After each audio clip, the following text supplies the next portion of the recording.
Hello everyone, before we dive into this video, I just wanted to put out a note that there will be spoilers for the entire plot of Cyberpunk Edgerunners in this video, as well as some spoilers for the plot of Cyberpunk 2077 as well, so watch with discretion.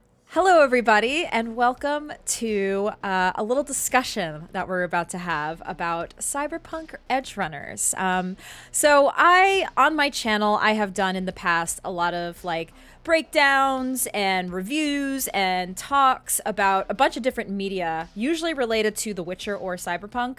And I just felt like it would be cool to just kind of have a discussion about Edgerunners, as I just finished it this weekend. And I was talking with my friends here, and we were starting to have discussion. We were having discussion about a bunch of different things, and I was like, why don't we just hit record and talk about Edgerunners, because I feel like this discussion is kind of worth having. In the past, when I usually do this kind of content, I like to make it a bit more formal. I'll get a script ready and talking points that I want to discuss. We have a couple of talking points, but really I wanted to just kind of do this as a bit more informal. Think of it kind of like a chill podcast style format where I just talk with my friends about cool media that we like and have a discussion. So that's really what this is and why we're doing this. And I really want to talk about Edgerunners. Obviously, I'm a big fan of Cyberpunk, the genre, but also the world of Cyberpunk 2077, Cyberpunk RED, Cyberpunk 2020, as you've seen many times on this channel. And of course, my friends here, all of my friends who I play D&D with, as you all may recognize them, they've all played Cyberpunk RED with me previously as well. So we just kind of want to have a discussion about it. We've all played Cyberpunk 2077, and we all watched Edgerunners. So that's my question to start, is just, obviously this show, it was a short, quick 10-episode show, but what did everybody think? Who wants to start? I loved it. Yeah. Same. Yeah. Same. I think it's a masterpiece. Oh, okay. Masterpiece. That's, Oh, wow. Okay. Okay, you know what? You start first, Frank, since you call it a masterpiece. Yeah. As I was watching, I got halfway through. I always look at things from a writer's perspective, and I got about halfway through the show, and I was thinking, I don't think there's a single thing they could have done better throughout at least the first half of the story, and you could maybe even argue the entire thing. Voice acting in both languages was outstanding. The writing and the story and the narrative arc was amazing. It was set up very well, and it was convincing to set up how this little dweeby kid from Arasaka Academy ended up becoming a merc. It was completely believable. I didn't have to suspend disbelief. I'm like, yeah, in what we know as the Cyberpunk universe, this could completely happen. Each one of the characters that was part of Main's crew felt unique, felt special, felt like they had their niche, felt like they had a backstory, and were central to the plot in a meaningful enough way that it didn't feel like there were any throwaways. And the emotional roller coaster that they took you through, especially as it ramped up to the conclusion, I wasn't okay for basically until now. And so, yeah, I got the same vibes from this that I did from Arcane, and it felt like of that same quality. And Arcane is another masterpiece to me. So this is amazing. What about you, Bijan? Well, so I'm kind of newly getting into the world of Cyberpunk as a whole. And so I started, kind of diving in just before I watched Edgerunners. So I'm kind of in this headspace of drinking in all of this Cyberpunk lore, and this just was such an amazing addition. It feels so in line with everything that is Cyberpunk. That is Cyberpunk, the brand, this 2077, the game Cyberpunk RED. Everything has all of these similarities that connect and flesh out this world, and right now that's really appealing to me. And everything that Frank said about how it's written and constructed, I'm not sure if I would put it on the masterpiece level, but it's really, really well done. There really aren't anything there's nothing majorly wrong with anything. I agree with Frank. Like, I don't know how I would have elevated any of what they tried to do as far as, like the elements they set up with the characters and how they, grew with each other and how they became a team, how David comes into his own as a mercenary, but also as a leader. And specifically for me, what really resonated with the show overall were a lot of the themes of cyberpunk. Like, and a lot of them are very staple, like, to the genre of cyberpunk, but they are so well done. And I've never really seen it in an anime. Like, I've seen other cyberpunk animes, but this is really like a very traditional, like, throwback to like the roots of cyberpunk, of which I'm not super familiar, but I do, like, I have read Neuromancer and I do love Blade Runner. I've read a good amount of this fiction, and it just it slots right in there. Yeah, it's so well your done. point, Bijan, about it being different from a lot of the other cyberpunk and anime specifically, is I found those to be more cerebral than emotional, if that makes sense. Like, you're on an intellectual journey Did we more lose than Frank anything. real quick? no, I hear him. Oh, I hear him. His camera? Nope. Nope. Sounds fine to me. No, Oh, was I just okay. very still? Okay. Nope, you sound fine to me. Those are more cerebral and intellectual, and this was more emotional. And I think that was the strength. Yeah. Sorry, yeah, go ahead, Chris. No, I was saying, on my screen, your camera's gone, so I just wanted to make sure it was still here. I mean, just I'm gonna repeat like what Bijan and Frank said. Like, Yeah. I loved it. Everything they touched on was so good and so strong, and just the themes and the kind of rags to riches story, if you want to call it that, was such a strong plot point. And you kind of, if you know Cyberpunk, like that first episode, you're just kind of like, all right, well, where's the downfall? Where's the downfall? And I think they did it well, and they really drove home, just how like unwelcoming Night City is. Like, when David's mom dies and they're just like, oh, she doesn't have coverage, and they just kind of leave her. Like, they're kind of like, man, like, it immediately goes from 0 to 100, like, just how Night City doesn't care about you. And I think they did that really well. But just the overall story and the group themselves, from Maine and Dario to Kiwi and Rebecca, and obviously Lucy and David and Pilar, and then Falco comes in, and like, Yeah. It's just like, even though, like, Falco came in late, you're just kind of like, all right, I know this guy. Yeah, Like, I know his backstory without having to have 100%. have like, very, he's the driver, very limited modified, kind of like, probably like a father figure to some of them, just kind of chill, relaxed. But yeah, I loved it. I had very, very few cons with the show. Yeah. Just, some things I personally think like, I would have changed that. But overall, loved it. Yeah. I think your point about Night City being brutal, the actual antagonist of this show is the city, which is what I think makes this show very unique. There's not, like, you could say it's Arasaka, but not really. It's like they drill the point home. All the megacorps are the same. Right. They're all like super greedy, extreme capitalist evil entities. And it's mercs, and like Kiwi said, you can't trust anyone in Night City. Everyone's trying to sell each other out for the dream. It is the city itself that is the enemy, and I thought that they did that very, very well. I think Absolutely, that's just a core theme of this particular Mike Pondsmith's Cyberpunk universe.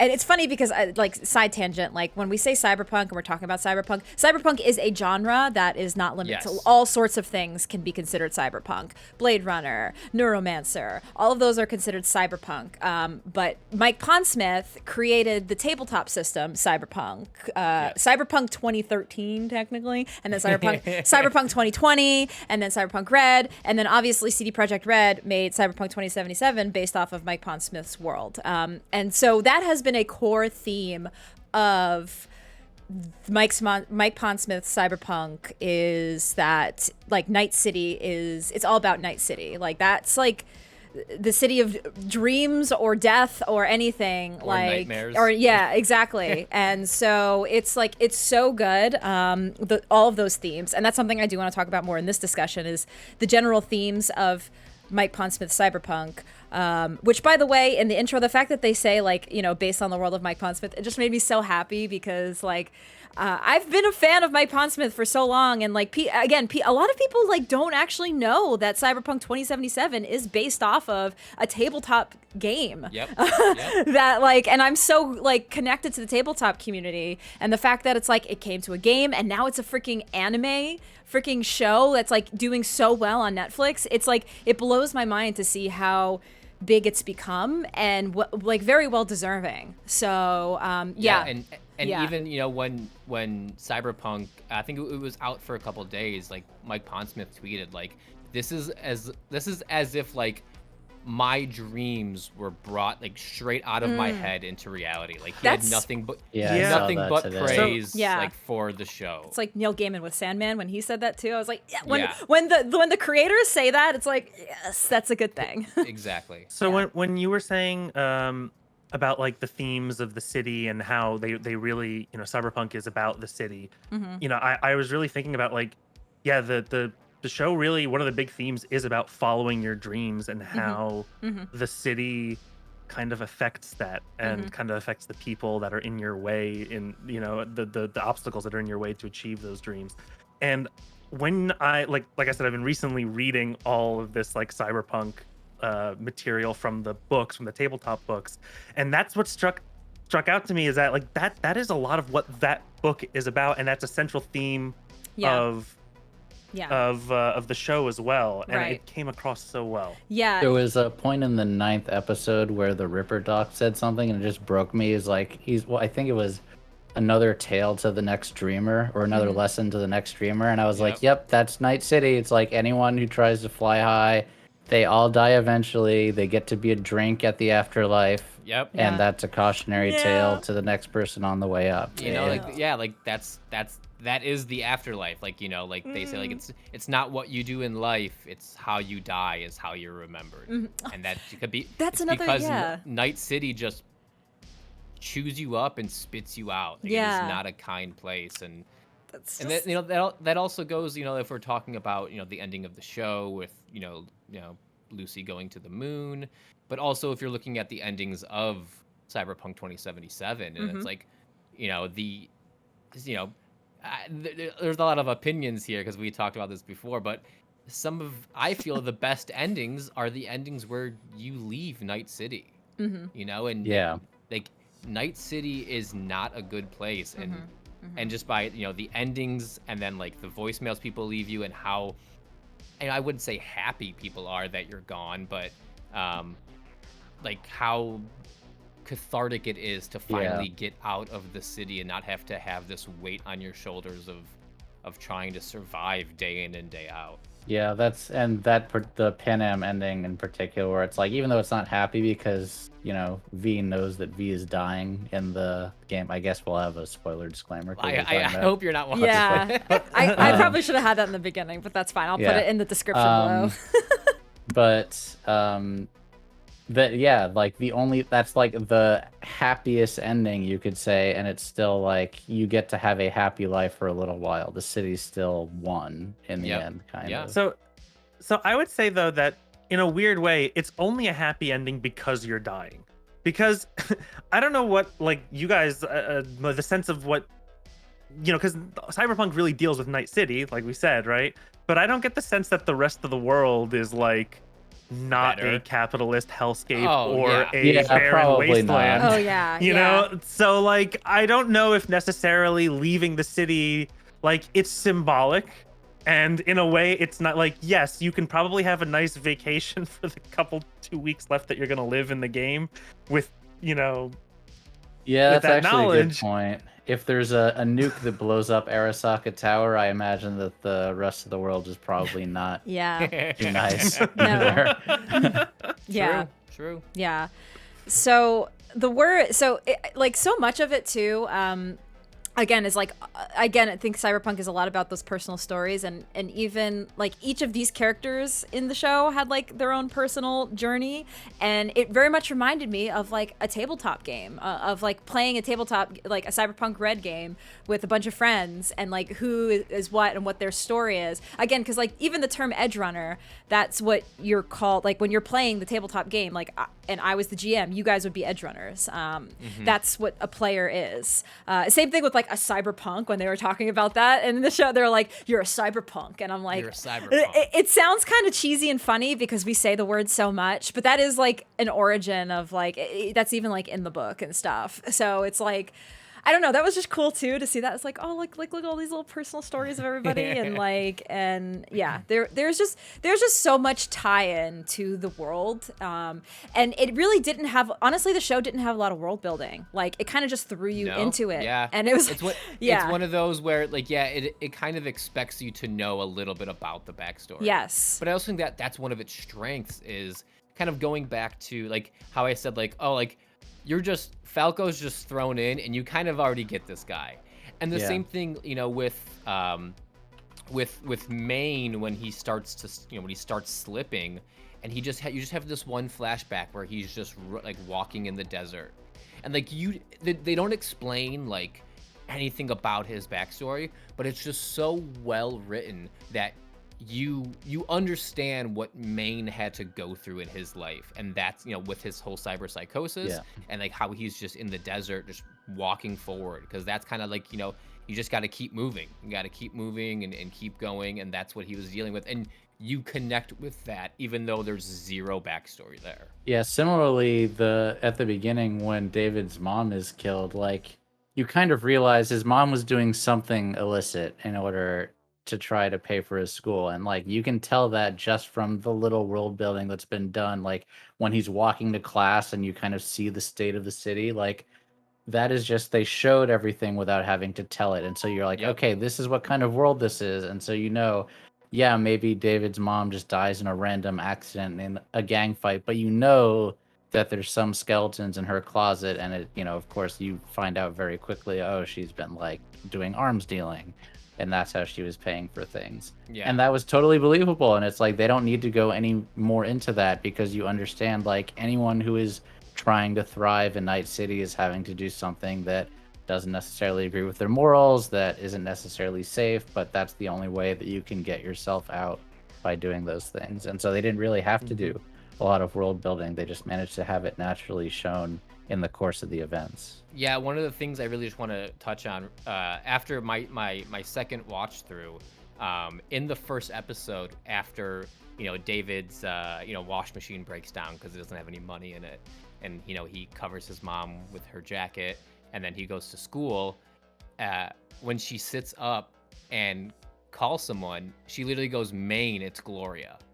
Oh, So I literally didn't right, even, like something you don't catch on the first. And then when you watch it a second time, you're like, oh, like duh, like yeah, she's calling Maine to give him the Sandevistan. Yeah. And then you know, that day, shit I hits missed the it fan. totally. That's crazy. Yeah, and so like when you like, now that you know, and you go back, and she's literally calling Maine, and and he was coming to get his Sandevistan, and then everything happens, and then I feel like if I gave it a second watch through, there's probably a bunch of things that you could kind of pick up on, that you wouldn't know in your first. So on that note, one of the things that I liked is the scene where Lucy is like just stalling and she's on the moon with him. And at the time you were kind of thinking, oh yeah, she's just like honeypotting him.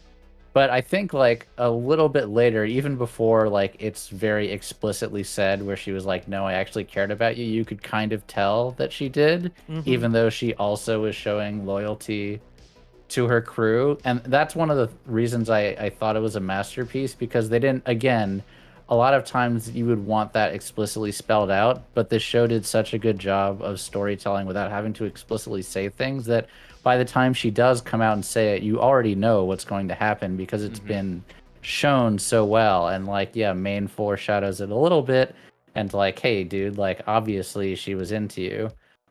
Then that was just another thing that I thought was, it was done really well, so that you can kind of pick up the bits and pieces. And I'm sure watching that a second time through, you'd get to pick up on those clues even better. But I loved Lucy a lot. I think there I was a did lot too. of real good. Think When she's you my said favorite. before about how, yeah, I really did like her, like how her character developed and how you learned about her backstory. And when you said before, like, oh, this felt like like a tabletop game, right? I felt like Lucy is like the perfect example of how you should unveil your guarded secret dark backstory. Yes. Because she like so she doesn't tell him details first, but she tells him real truths, like the moment on the moon, right? Like, yeah, that was stalling, but it was a real moment of honesty, and the walls coming down, and they connected. And I agree, Frank. Like, even with that, before they revealed that was real, like, I believed it was real. I didn't need her to tell me that, because it came across so well, or I thought it did. But yeah, I love how that came across, and I love that when you do learn about her story, you learn that, like, why did she pull away from David? Like, in a lot of shows, like, this might be contrived for a lot of reasons, but it's actually directly related to David. It's not like he wouldn't understand. It's no, if he finds out what I'm doing, he's probably he won't going be okay to with it. Yeah. he won't be okay with it, or he'll try and do the very thing I'm trying to stop him from doing. He'll go and he'll put this weapon on, because he's clearly getting more and more addicted to this, the chroming up, getting the cyberware. And that fact that sort of, then that worry that she had, that initially was all about herself and survival, is now transferred to him, because she sees that he might go through the same thing she went through with Arasaka, that they want to do the same thing to her. And it just, the way that unfolded, and that came across bit by bit, and you kind of first learn it emotionally before you learn actually what it is. And it just beautiful. I think that works so well because they're subverting the expectation that this is like some kind of a weird fear of commitment or shell shock or trauma, and it is partially, but not really. And I think because that is such a trope in stories like this, that they're able to kind of string that along just long enough for you to start to understand what the real reason is, as you start to get a bigger and bigger picture about what she's doing to protect him. And then when it comes out, it actually feels very rewarding, and you were able to suspend the disbelief because of how they had written it up to that point. And yeah, and to go, so we're talking about like Lucy's backstory, it all comes back to, Lucy's backstory, protecting David, and then, from the cyberware. But then when you even go farther back, that wouldn't have happened if Maine didn't have cyberpsychosis and knock out Kiwi. Because Kiwi was the original Netrunner tapping into... That's a really good point. Tapping into the guy. I forget his name. What's his name? Tanaka. Yeah. So Kiwi is diving into Tanaka's brain to get the data. Yeah. Maine, due to his cyberpsychosis, freaks out and like punches her jaw off, which was super hardcore. And then so then Lucy has to take her spot, and then finds David's file, and then it all deals with the cyberpsychosis. Like, if Maine didn't have cyberpsychosis, that is very neat. He wouldn't have punched Kiwi. Yeah. Which then Lucy wouldn't have found David's file. And then that's kind of like the whole thing is like cyberpsychosis bad. Yeah, that obviously. actually feeds back into the whole like theme of Night City. Like, David is becoming a Chrome junkie because of his like loyalty to Maine, that he felt like he let Maine down, because when Max Stack came for Maine, he had to get out of there because he wasn't strong enough, and he felt this need to try to become Maine because he felt like he had let Maine down. So yeah, it all is very neat. That's good observation. I think that. Oh, go ahead. Sorry. I go ahead, because I have a new topic that I want to discuss. So. Well, I wanted to expand on the cyberpsychosis thing a little bit. Yes, that's exactly what I wanted to start talking about. Yeah, because because I think it ties into what you were saying there, and I actually wrote some notes down, and one of the things that I wrote is that the themes of cyberpsychosis kind of mirror the themes of Night City. And one of the ways that I looked into that is that people kind of trade their humanity for their dreams, or for survival, however you want to look at it, Absolutely. And honestly, in for sure. Cyberpunk, following your dreams kind of is survival. Like, you kind of need something to dream about and hope for. So like this idea of like every piece of cyberware you add puts you closer to losing your humanity totally.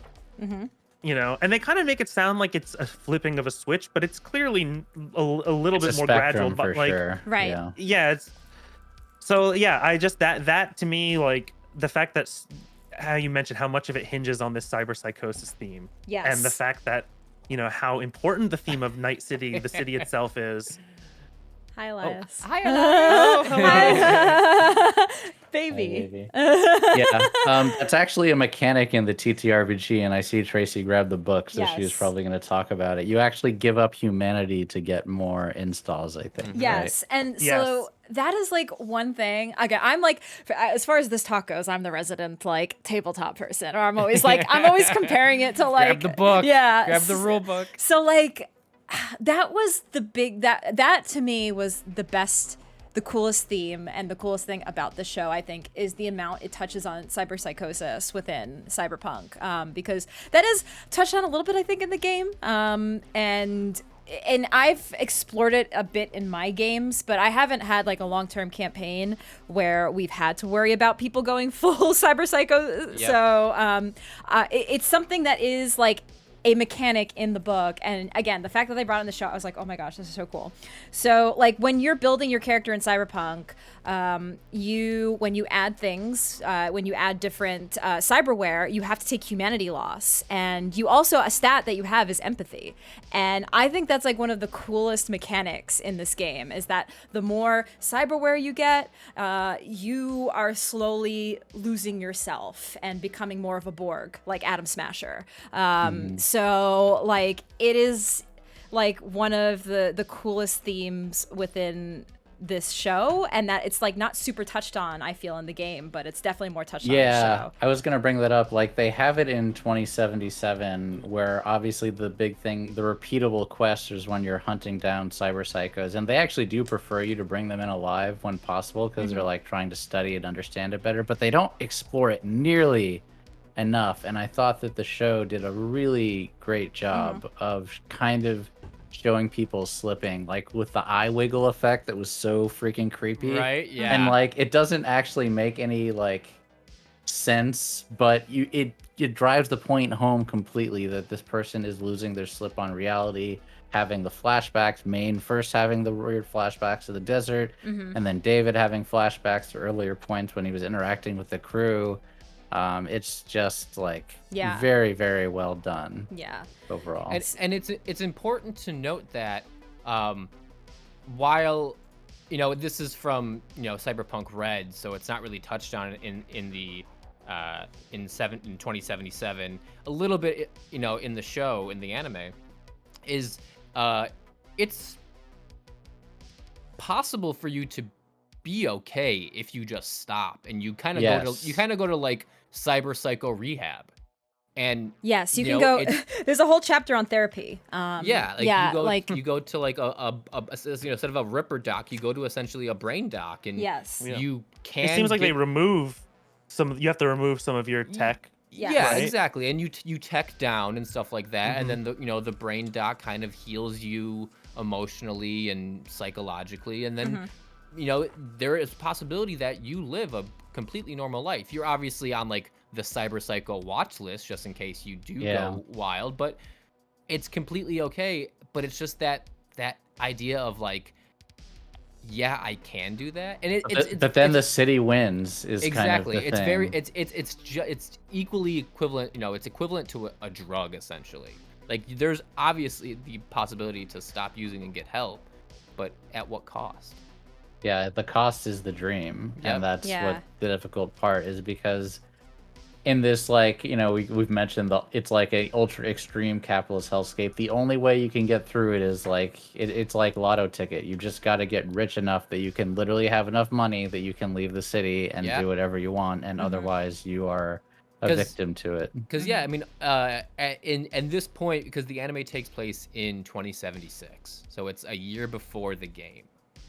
And at this point, Arasaka owns Night City. Like Night City is known as a free city, so they kind of have autonomy from the rest of the United States. And Arasaka is essentially the mayor of Night City.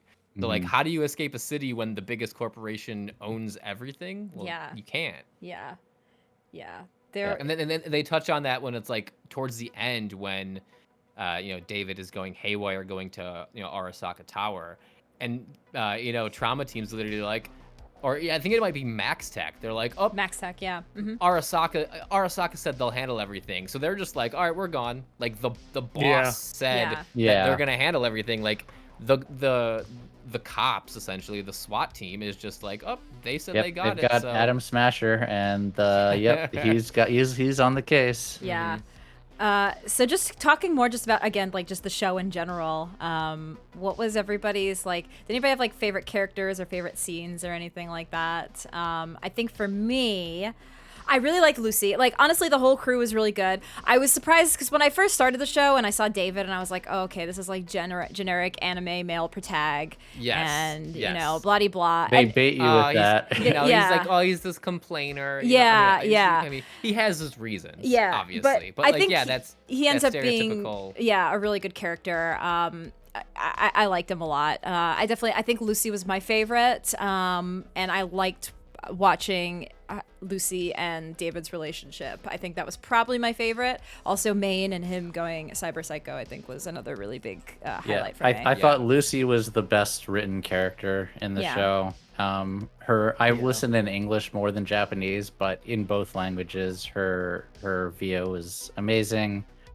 The evolution of her personal relationship, like just her progression herself and with David. But I also wanted to point out, I really like the dynamic between Maine and Dorio, because it actually kind of foreshadows what eventually kind of happened with David and Lucy. And you could see it happening where Dorio was trying to get Maine to back off and he wouldn't, and the same excuses that David was giving later when they're like trying to get them to come back from the edge, and they're like, I can't, because they got to beat the city. And I thought that progressed in a very natural way, and of course, like, everyone watching the show already knew that eventually Maine was probably going to kill Dorio, either unintentionally or because he broke.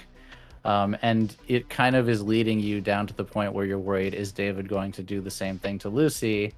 But it like, in the end, what I liked about that is, like, David isn't different or special enough to beat Night City, but he is special enough to avoid hurting Lucy, who is basically the only one in the world that he cared about, and could keep it together enough in order to get her out of the city. So I thought that the kind of dichotomy between Maine and Dorio and Lucy and David was really well foreshadowed and well executed. Yeah, you mentioned before about how quickly Maine's like story kind of came about, and I actually saw people complaining about that online, about how fast like the cyber psycho story happens with Maine. But I honestly think that it served a purpose the way it happened, because they kind of show these Edgerunners, like, you get the sense that Maine's story is not that different from David's, and just like that, when David was running the crew and he had the new guy that was like forced in that solo that dies at the end in like a stupid way, like it's like, there's all different sorts of people, but like in the end it doesn't really matter the story. The city or whatever it is forced you here, and you're doing what you can to survive. And so like the way that they foreshadowed that is like suddenly coming out of the blue, like it might feel that way for the people around them, or that the signs seemed manageable until suddenly they were way over the edge. Yeah. One thing that you just mentioned it, Bijan, but when they have the new guy, I actually don't even remember his name. And, he gets super excited when they're fighting the Maelstrom, and they, he runs down the hallway and and dies. Trips the mine. By the way, I think that guy had a name. Voiced by Bryce. Bryce, I forget his last name, who does Eren Yeager. Yeah. Oh, okay. So, yeah. Okay. Side note, in the English dub, Eren Yeager. and then it's just like David and the crew leave and they call Wakako, and they're just like, oh, it's fine. Like that is Night City to a T. Like, this kid got ahead of himself and gets blown up, and it's just like, he wasn't made for it, Yeah. When you mentioned earlier about like Falco coming in towards the end, and we don't know as much about him, like he's the member we know the least about. I honestly think that's part of the reason why he's one of the only survivors at the end. That it's like, I think that's like by You design. could compartmentalize. You don't- Mm-hmm. Yeah. Yeah, because when you see at the end that like it's just him and Lucy, and we really don't know that much about Falco. And yeah, he's part of the team, but he might as well have been that other new guy that died, Right. as far Yeah. as we're concerned with how much we really know about him. And it's kind of like, yeah, because it goes on, because there's always someone else in the crew, and unless they give it up, I mean, he's probably gonna find another crew to do it, and she's probably gonna find another crew, and that's Yeah. what's probably what's going to happen. Yeah. Yeah. Yeah. I did want to talk a little bit about some of the deaths in this, because one of the things I thought that was interesting. The trauma. Yeah. Call trauma team. Yeah, seriously. There's two in particular that I think were interesting because they were sort of unceremonious, and even in like one of them was in a climactic moment, but like Pilar getting killed by the cyber That's psycho. the one like, I mid- wanted to talk about. That also foreshadowed Maine's downfall, also, that scene. But yeah, keep going. Mhm. So like that scene, but specifically the way that they present it to you, right? Like they're, I think, celebrating at the end of a job, but they're celebrating Yep. at the end of a job on Yeah. the way home. Yeah. right, and it just comes so out of nowhere. Yeah. You know? There's just this dude taking a leak on a shipping container, Yeah. Yeah. And then like comparing that to Rebecca, her Oh my god. death, which Rebecca. happened in the middle of combat, and it didn't come out of nowhere in the sense that like the Yeah. context of it, like, yeah, I knew Adam was above her and she's shooting up at him, but in no way was I prepared at all for her to just die Yeah. No. right there. Yep. And It was so good, her though. her last words will resonate me. I think Rebecca's death, not only because her last words are "we're having a moment, fuck you," and Yeah. Yeah. she does at that point. She is just like Adam Smasher is falling on her, and she doesn't give up. She doesn't drop her gun. She points that gun to the sky and does what she does and starts unloading on him, knowing well that it's probably not going to have an effect. But the fact that they replay it 3 times from different angles, yeah. you're just like, It was brutal. It it was was. so brutal. So what I Yeah. did like about that death is because that was basically Rebecca's character. She was very self-aware that she was being like super eccentric, because she is just, that's how she holds it together. Yeah. Yeah. That is her coping mechanism, to be this happy-go-lucky, high-energy person. Yep. And just like engaging in like the bloodlust. And you can tell none of that is real. That's not actually who Rebecca is. Rebecca, there's one scene she has with David where she's actually like serious and she's worried about him. And that is Rebecca. But she does this other personality because it helps the crew, because it helps herself.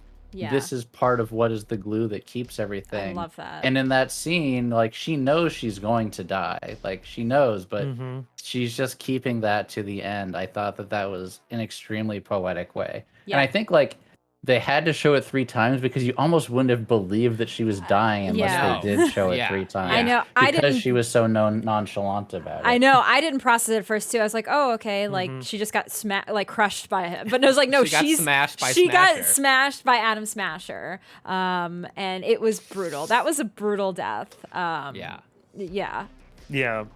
But But the, it also, the coming... but it go also ahead, just came out of nowhere, and that's, I mean, the way that death was treated many times for even big characters in the show Yes. was like, Yes. it just happens, and happens. then It can happen to You- anyone at any time, Yeah. basically. Yeah. It's such and when a good thing. Rebecca Yeah, kind of had that good theme. outburst at that one moment where she was like, I couldn't help it that my brother got his head blown off by a guy with his dick out or something like that. Like how people have to cope with that, because death just happens. When his mother dies in the beginning, David's, his mother dies, and everybody just reacts like, Like, oh, yeah.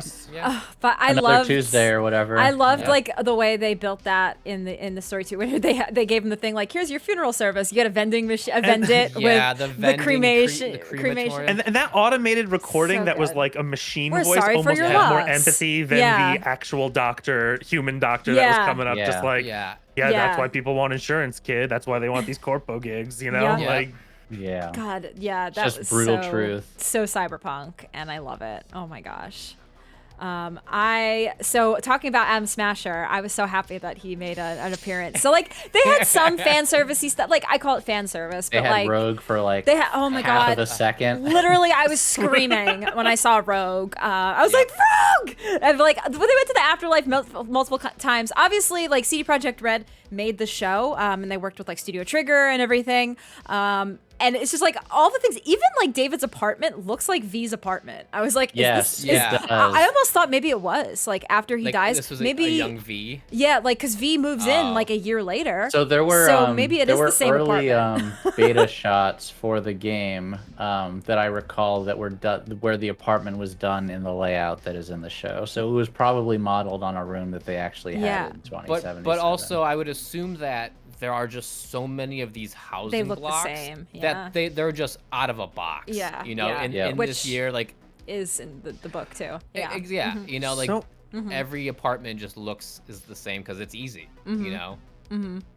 Talking about that art though, about the similarities with the game, there were some times that honestly it took me a little out of it. Like visually, even some of the locations where it looked so much like they took a scene from the game, Yeah, and then literally. like put a Photoshop filter to make it look like an anime thing. Like I know it. I'm not saying that they did that. But it was so. These scenes looked so much like out of the game, and that wasn't that bad. Like a lot of that created a good feeling of tie-in between the two. Yes. But what really kind of got me a little bit was when we were seeing the hacking, and we saw the hacking mini game. Yes, Oh, it was exactly yeah. the same as the on game. screen. Yeah. And you're seeing like the E9, 1B, 2C like I So things, you totally didn't forgot like about that? I actually thought it was a nice throwback. I thought it took was me cool. it took me out of it a little bit. I was like, oh right, that mini game that I got really sick So of. I by the end of. actually thought that they used the game as part of their world building. Because the other thing about it is like all of the calls that they were getting, it's exactly the same overlay. Yes, as the same calls. noise, the same And like yeah. I can yeah. And I think yeah. they just kind of So were I'm saying mixed Delamain, feelings on like that. everything. I like and the the noise, I don't like Delamain the also. visual. Yeah. So I just thought that it was cool for the people that played the game, but also then for the people who played the game, it was very much like this is the same world. Everything that you know Yeah. about the world that is from the game also applies to the show, and then they just don't bother with any of the exposition. 'Cause Yeah. like Tracy said at the intro, they just assume that you know what's going on. Which is interesting because obviously now, if like at the time of us recording this, there's a big resurgence of people playing Cyberpunk 2077. A, because they did a ton of updates, but B, obviously because of the show. So I'm wondering how many people this show brought to play Cyberpunk, and like now they get to kind of and experience the game is in a much better state Yes. today than it was over Yeah. a year ago. I liked it then anyway, Same. but it's much better now. Yeah. I yeah. have reinstalled it since, Same. and Well, I was I've always definitely had it installed, yeah. yeah. I download it once. I'm one of those people that like I watched the show and I was like, I need more Cyberpunk, and I reinstalled it, and I am enjoying this second playthrough a lot more. It really is great. Just Yeah. the connection there. So Bijan, you said you didn't like the hacking in the show. I didn't like some of the visual tie-ins, like for example with the text message thing. The sound was cool, like that felt in there, but the overlays and stuff, like literally the fonts, and it's like that felt very video gamey, and it didn't feel like it really jived with the style with the rest of the show. And most of the times it was fine, but those little things, and especially the hacking one, which just like so you didn't gamey. you didn't like the quick hack. Did you like the art for the deep dives when they were doing the deep dives? You know, like when their In the net? characters go Yeah. into the net. How Yeah, did you that feel didn't bother about me that? at all. No, Okay. that was fun. Yeah, I Just like the quick that. hacks. Yeah. Because that Just- was I guess also they also basically took that from the few scenes of the game where you actually do the deep dives. I think there's like 2 or 3 of them. Yeah. Yeah. Yeah. It's like the text messages on the screen, I think, was a big one. Like that felt very much like this is the game. Yeah. Like this is not what it would look like in this world here. It's I like that. I I liked yeah. it. I Yeah. assumed liked it that because- is what it would look Yeah, like in because that your world. your agent is in your eye, and you're essentially thinking what to Yeah. text. Yeah, And yeah. I think that because like when you read some of the texts, I don't know if this is just how people talk, but they kind of repeat themselves. Yes, I was Yes. noticing that. That Yep. seemed like Yeah. slang to Night style, City. a yeah. little bit. Yeah, and so that's what street like you're slang. thinking about, you know, essentially voice to texting someone. They actually, Oh. yeah, they did a 'Cause, like, lot. what- Interesting. They did a lot of street slang for Cyberpunk in the show too. Yeah, choom, like Chumbada. preem, nova, like all the Nova, things. yeah. Nova was good. Like, I mean, they used a lot of street slang. Yes, and that was part of the Deets. world building that saved them a lot of Yeah. time, so they didn't have to do exposition. All the gangs, like they mentioned the animals, they mentioned Maelstrom, they mentioned a few other. Of The them Tiger also. Claws were attacking Yeah, Tiger them. Claws. A few times. They went to the Mox's place too. I was like, my Yep. girls, yeah. So yeah, They come out of the Mox's yeah.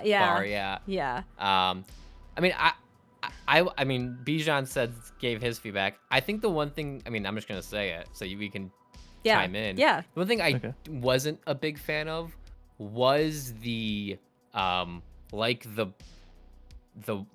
David's final form. I really think it took a lot away from. It was just almost. It was almost like too like not comical, but too ridiculous. I kind for of me. agree with that. Yeah, you're Okay. talking about the cyber skeleton. The cyber right? skeleton, yeah. I almost wish it was more like more Adam Smashery, like more Yeah. grotesque. It was Yeah. just It did seem Like, even like- with the technology that exists in the world, it doesn't seem possible. And like Smasher mentioned a few times, like, oh, it just because it has like anti-grav stuff, which makes it possible. But I like you, I couldn't quite suspend my disbelief for it enough. So it Yeah. did seem a little weird. it was almost like yeah, he has like the anti-grav stuff. It was almost like, and like maybe I'm wrong, but was the suit made for him? Did they know that he wouldn't be able to do like it? But they said it was made for Adam Smasher before, so it existed in Yeah. the past. So But, like, it Adam Smasher is just so much more badass. Like it's like Yeah. it's got anti-grav and it's got like magnets. Like that just doesn't seem like as cool as a thing that I would expect a cyber war skeleton to have. Which when Adam you Smasher have- agreed with you. Like he Yeah, had that actually, same yeah. opinion. Yeah, you know, and it's just one of those like, and then he's just like this floating weird torso, and I was just like, it really took me out of like it really broke my immersion, because then he's in this like comically gorilla like suit, and I was like, I wish it was just a little more. It also dehumanized him, which I don't know if that's So- what they were going for or not. Yeah. But Yeah, I was gonna maybe play that is what they- counterpoint yeah, that exact thing that I think that when they showed him and his arms were cut off, like that, especially when he's being broken apart, and you really saw that he really was just a torso left, and he had really. But I'm not completely against what you're saying there. I can see your point of view, because it seemed really over the top. Like it's so much bigger. Yeah. Yeah, like it's so much like.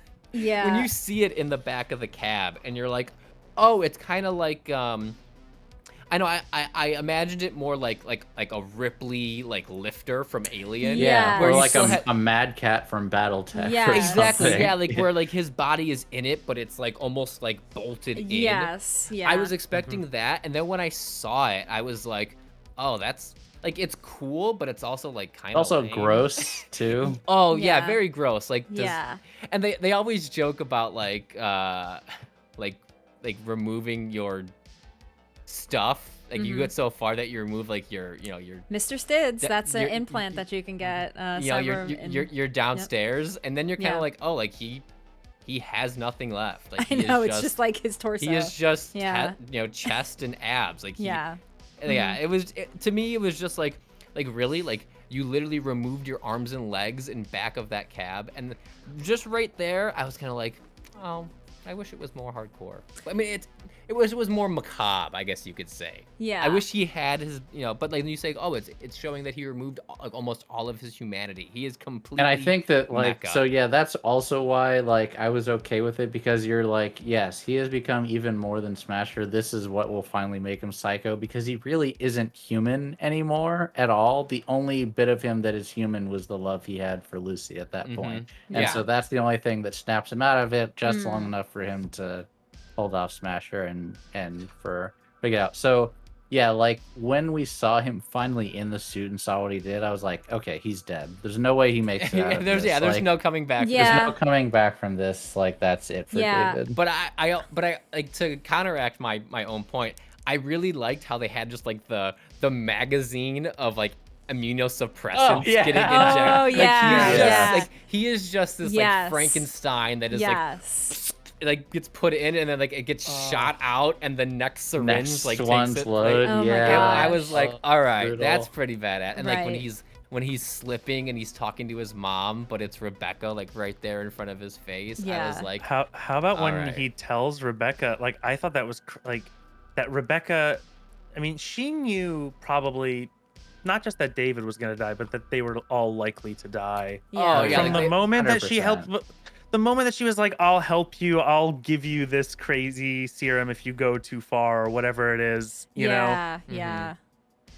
She made that choice, and that's kind of scary. Yeah, especially Yeah. when she was like, he ignored her immediately when she was like, "Don't use the Sandevistan," and he used it, and she's like, oh, "Okay, yep, we're all dead, Yep. basically." Yeah. Like, Yeah. not getting out of it. Yeah. I honestly thought when I was watching it, I thought Lucy was going to be the one to die at the end, like, and David would live. Like the way the story was going and what she was doing, I was Thought like, that would have been a shitty ending if they wrote it that way. probably would have been, but that's kind of like what I was predicting. So But yeah. the reason why I think they didn't go in that direction is because like Night City is cruel and the violence is random and people who don't deserve to die all the time. But I would feel like if David was free of all the consequences for his action, that would be really bad. I would not. But he wouldn't be free Yeah. of consequence. Lucy dying would be a No, huge Lucy consequence. dying is That. not consequences for him. That's consequences for Lucy. Like That's- yes, it is, but no. He I, would- I he would have to live with like the person he loves. don't but that's just like, oh, his penalty is the girl dying. Like, no, like that sucks for her, and that's her dying because of him. They could I don't have done that, but I I don't know about that. like that. I don't like the love target dying as a result of the protagonist. That's like so overplayed to me, and I'm glad they didn't do that. Yeah, that's fair. No, I am glad that it was David who's the one that died in the end. I thought it was a good story and wrapped everything up really good. But Yeah. for a while, I thought it was going to be Lucy that was going to be the one to like sacrifice herself. So I do yeah. Faraday with Giancarlo Oh my God. Esposito. Actually, he's my favorite character. Never mind He was Lucy. very good. He was Yeah. so good. Like pinnacle fixer. I want a fixer like him in my universe. Like he was just the Do you? Because best. he'll kill you. Well, as a Night GM, City for you, as a yeah. GM, I want to build him in my world Yes. because, like, he was just such your typical slimy fixer who, oh my god, just such a good. I guess he was like the villain, quote unquote. I mean, Arasaka, and then we talked about Night City, and then he was kind of like a villain of the show, an antagonist. You But could tell the first moment he meets May, and you're like, "Oh, this guy this doesn't guy care about the is- crew." yeah. He's the they're triple easy to kill I. them Yeah. You're just like, eventually. I don't know which one to look Yeah, at. You know, yeah. it makes you uncomfortable just by seeing that. You know? Yeah. Yes, he was a very good character, and Giancarlo Esposito, of course, like everything he's in, killed it. yeah, he yeah. does such a good like kind of like businessman villain very well. It's so good. Yeah. Oh my gosh. Screw that guy though. That Yeah. guy was the worst. Yeah. Like he was a very good character, but oh my god, monster. Like when Kiwi was doing her inner monologue at Oh, the end, yeah, where she was Kiwi. like, I liked her "What too. am I doing?" And I think Yeah. she realized then that she was a loose end that was gonna Yeah. have to be tied, but then she went to meet him anyway. I think that was kind of her own guilt, saying like, Yeah. kind of, I I'm deserve gonna it see a little this bit. through and just So, end it. her- Yeah.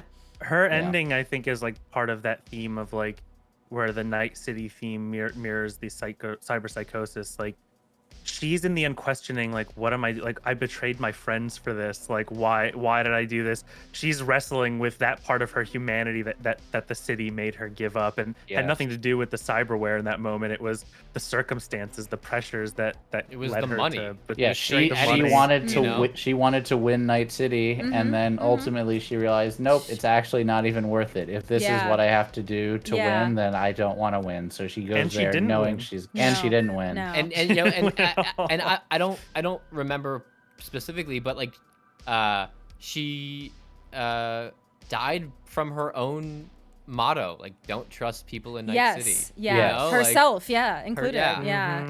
Mhm. I loved that. I loved that whole character journey. Like there needed to be a betrayal, and I'm really like the way they did her betrayal and everything, and her kind of having that moment of realization at the end. I thought was really good. They set it up really well with their yeah. conversation with Lucy, because at the time you don't know that Kiwi has made a deal with Faraday, but you can kind of hear the wheels turning in Kiwi's head as that Yep. conversation goes on and on. That Yeah. okay, like Lucy is a weakness to be exploited now was kind of what I was getting the longer that went on and on and on. Yeah. And I was like, okay, like I didn't quite expect it, but I was like, it wouldn't be that surprising either Yeah, yeah. by the end of that conversation.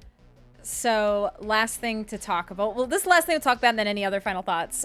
Is just the ending, I guess. And what everybody thought. It was so emotional, man. I Oh, was not. It was so like, honestly, hard. Brutal. It was brutal. Yeah. The music was so good. Obviously, that that really popular song. I really want was, to stay at your house. Yeah, it was so good. They used like music from the game too. Like I recognized some of the radio station songs. I was like, oh Yep. my god, like Yep. Big City Dreams, and I was like, oh my god, I know this song. But that particular song was really good for the ending and the way they just showed them on the moon and everything. I was like, oh my god, this is like And the one lyric from the song is, "And you didn't lose your self control." yeah, And so like Lucy,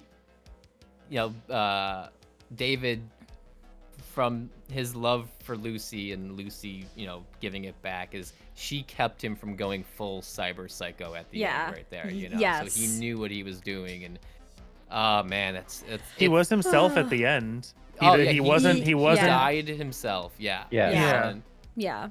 And he And- didn't even want to fight Adam at that point because he knew Lucy had gotten away. So Yeah, was he just like, whatever. let it end like that. Yeah. and there's just something about I mean I wanted to talk a little bit about Adam Smasher himself. Yes, love him. And there's just something I think Frank said it earlier, something poetic about Adam Smasher acknowledging him. He's like, oh, you would make Yeah. an interesting Yes. contract, I love that. and like Yeah. he acknowledges David's gumption, and Yes. his strength, and David's like, I really don't care anymore. And then Adam Yeah. Smasher's like, okay, Yeah. and Yeah. Yeah, the fact that Adam Smasher calls everyone meat, like he just refers to people as meat, but then he Yep. also gave David that nod, like, hey, you flew so close to the sun, I'm going to take a moment to acknowledge that Yeah. before the end. It was very yeah, cool.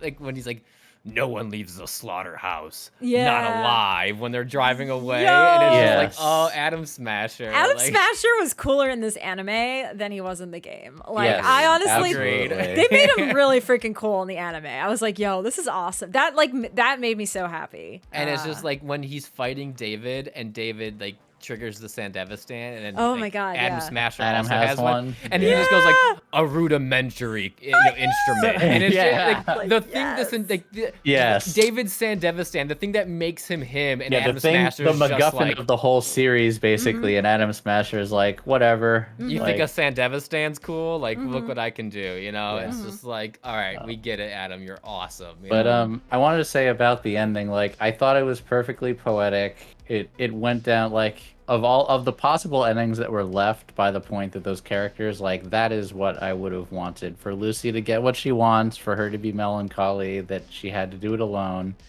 At that point, like I'm assuming she'll have an okay life, but it's still very harrowing. Like she won, but the city also kind of broke her by that took point. everything from her. Took everything and everyone, and so it really is rough. Like that is that is Cyberpunk, that is Night City. Yep.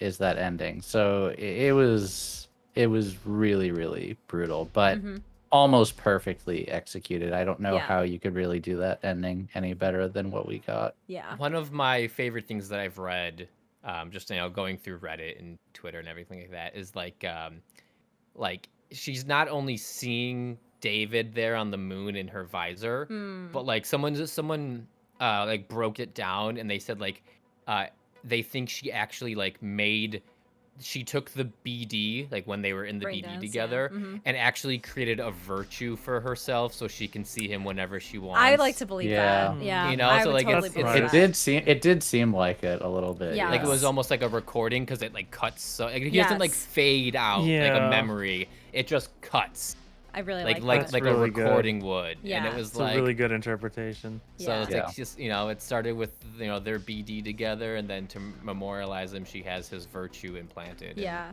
Yeah. I was like, Yeah, I know. Speaking I know.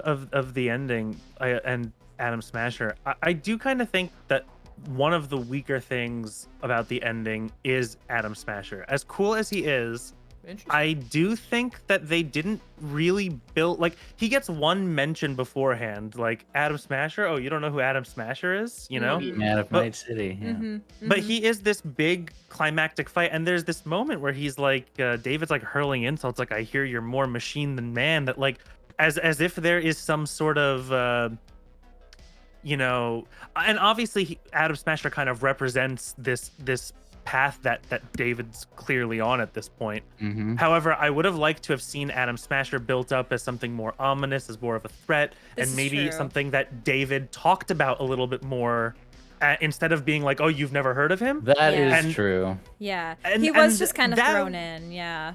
So I And was the only okay reason with I don't think it. that that's Oh, go ahead. that important, just Yeah.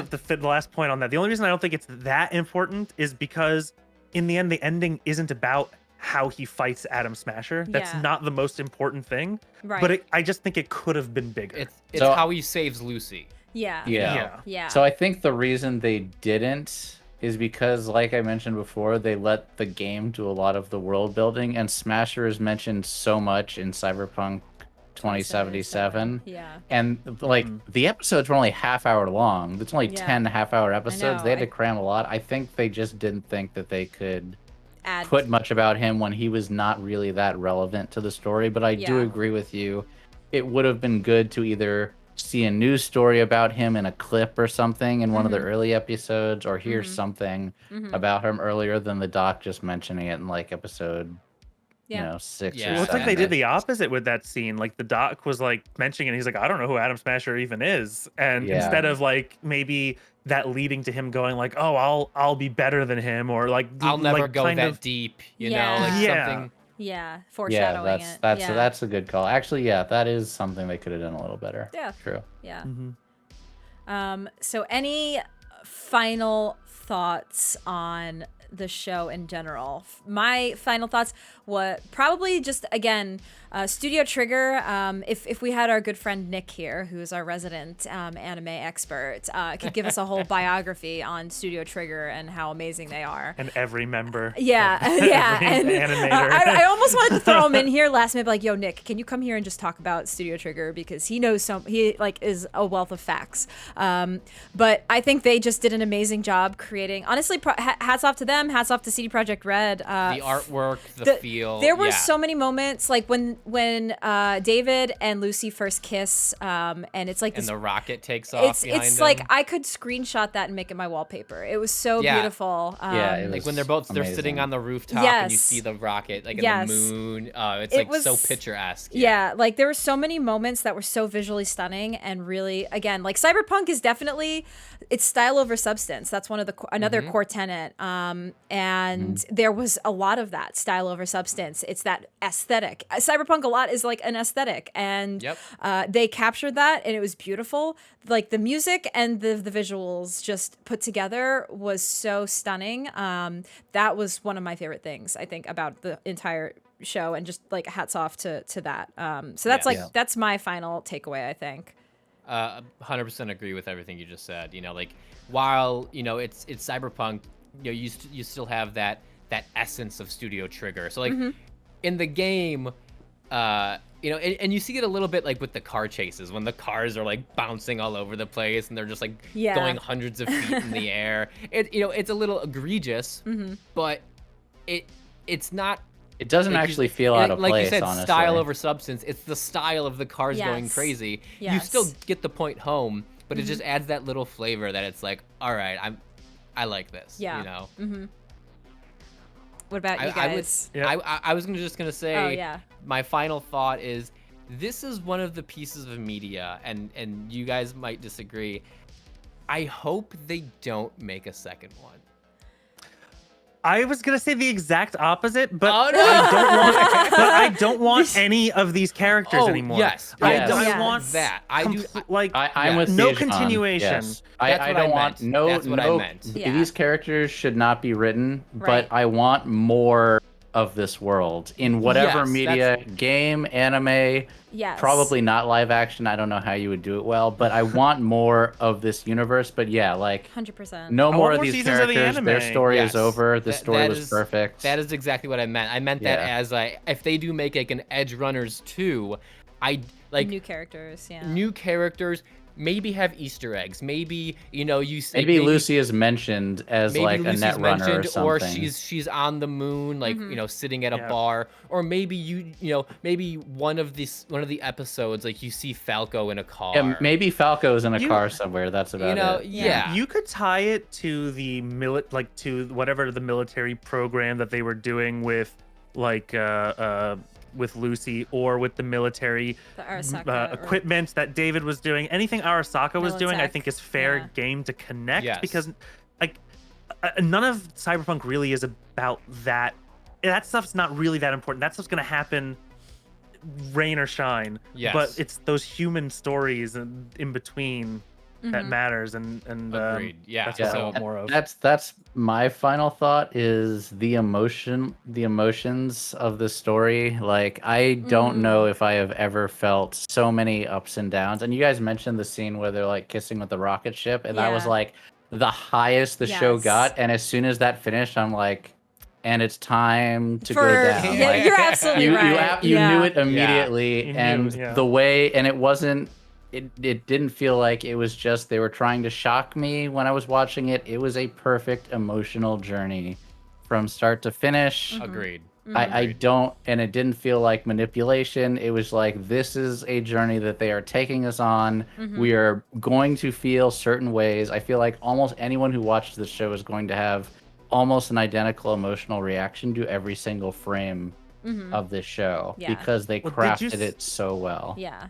Did you see, or did you know? I'm sorry not to drag this on longer, but that people noticed that in the opening scene that David he's shot in the head at the end of it, like in that animation. The credits.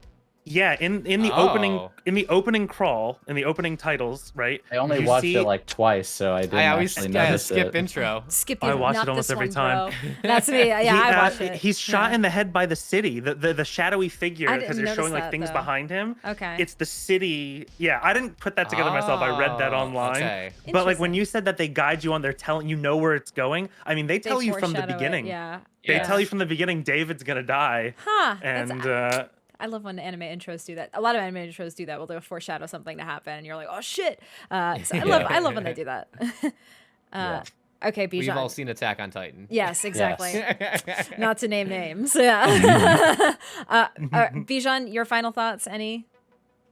Oh, I think the whole, like what I said before, I want to see more. I want to see of just single season stories. Each one be a single season. Give me as much of that as Fargo you or True Detective style, Yeah. basically. Yeah. And last is check out all of the stuff that they added to the game that are like little Easter eggs to with all patch the characters. 1.6. Yep. Yes. Yeah. Which is kind of cool that they're doing that too. I'm like, oh, like. I love it. I love it. Can't how wait to get to it. Yeah. Yeah, it's just David got a drink. He right got a at drink at the afterlife. He afterlife. has a drink at the afterlife. You can get Rebecca's his shotgun. You can Yeah, get her David's shotgun. jacket.